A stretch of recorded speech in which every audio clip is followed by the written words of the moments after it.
வஞ்சிக்கிற நிலைமையில இருக்கிற கிறிஸ்தவர்கள், பரிசுத்தவான்கள்னு சொல்லப்பட்டு தங்களை வெளியே சொல்லிக்கிறவங்க, ஊழியக்காரங்கன்னு தங்களை சொல்லிக்கிறவங்க, போதகர்கள்னு சொல்லிக்கிறவங்க, வேத வல்லுநர்கள்னு சொல்லிக்கிறவங்க, இல்லைன்னா நான் ஆண்டவரோட பிள்ளை, நான் கர்த்தருக்கு உண்மையா இருக்கிறேன்ட்டு தங்களை தாங்களே என்ன சொல்றது ரிஜிஸ்டர் பண்ற ஒவ்வொருத்தரும் நிறைய பேரை நான் பார்த்துருக்கிறேன். அவங்க இருதயத்துல வஞ்சிக்கப்பட்ட நிலைமையில இருக்கிறாங்க. இல்ல பரிதாபமான நிலைமை என்னன்னா, அது அவங்களுக்கே தெரியாம போயிருது. ஏன்னா, அ என்ன நான் எப்பவுமே சொல்ற மாரி தான். பிசாசு ரொம்ப ரொம்ப ரொம்ப ஞானவான். அவன் தந்திரம் உள்ளவன். அவன் ஏதோ வெளியரங்கமா அவன் காட்டிக்க மாட்டான் தான் இருக்கிறத. ஆரம்பத்துல தெரியாது. நம்மள அறியாம நமக்குள்ள ஒரு சில விஷயம் ஒட்டிக்கும். நம்ம நெனைப்போம், நம்ம பக்தி விருத்திக்கு ஏதுவா தான் நடக்குது அப்படின்ட்டு. ஆனா நம்ம நாளாக ஆக நம்மள எங்கேயோ ஒரு வகையில கொஞ்சம் கொஞ்சமா ஆண்டவர்கிட்ட தூரமா கொண்டு போய்க்கிட்டே இருப்பான். கர்த்தரோட பிள்ளைங்க கிட்ட இருந்து தூரமா கொண்டு போயிட்டே இருப்பான். இது இப்படிப்பட்ட மனநிலைமையில இருக்கிற மக்கள் ஒரு சிலர் இருக்கிறாங்க. நானும் ஒரு கட்டத்துல இப்படிதான் இருந்தேன். அதனால தான் நான் அத தைரியமா சொல்ல முடியும். ஒருவேளை நீங்க அந்த மாரி மனநிலைமை இருக்கிறீங்கன்னா, நீங்க உங்களையே இந்த என்ன சொல்றது? செல்ஃப் அனலைஸ் பண்ணி பார்த்துக்கிட்டே இருக்கணும். ஒவ்வொரு நாளும் நீங்க ரொம்ப ரொம்ப ஜாக்கிரதையா இருக்கணும். யாரெல்லாம் உங்களுக்குள்ள ஒரு திருப்தி அடைஞ்சுப்பீங்க தெரியுமா? நான் கர்த்தருக்குள்ள நல்லா இருக்கிறேன். ஆண்டவருக்குள்ள ஆவிக்கிற வாழ்க்கையில பலமா இருக்கேன். நான் ஊழியம் பண்றேன். குறிப்பா ஊழியம் பண்றவங்களுக்கு நான் சொல்றேன்.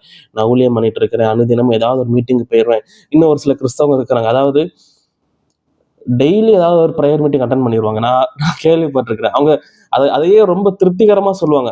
நான் வீட்லயே இருக்க மாட்டேன் பிரதர். வீட்லயே இருக்க மாட்டேன் செஞ்சு எங்கேயாவது நான் ப்ரேயர் போயிடுவேன். சர்ச்ல அந்த ப்ரேயர் வைப்பாங்க. அந்த பிரதர் அந்த கூட்டம் நடத்துவார். அங்க போவேன்.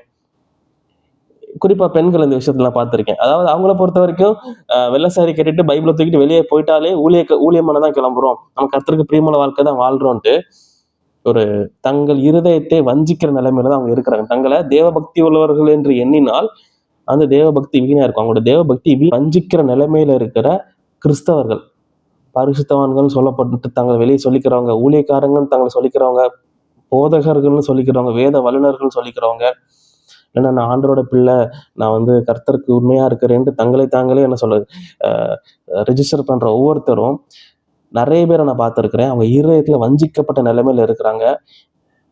இல்ல பரிதாபமான நிலைமை என்னன்னா, அது அவங்களுக்கே தெரியாம போயிருது. ஏன்னா, அ நான் எப்பவுமே சொல்ற மாரி தான். பிசாசு ரொம்ப ரொம்ப ரொம்ப ஞானவான். அவன் தந்திரம் உள்ளவன்.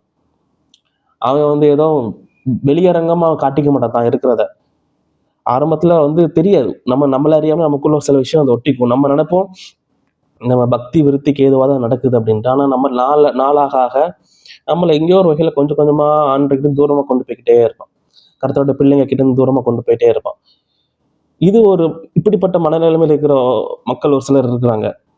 நானும் ஒரு கட்டத்துல இப்படிதான் இருந்தேன். அதனால தான் நான் அத தைரியமா சொல்ல முடியும். ஒருவேளை நீங்க அந்த மாரி மனநிலைமை இருக்கிறீங்கன்னா, நீங்க உங்களையே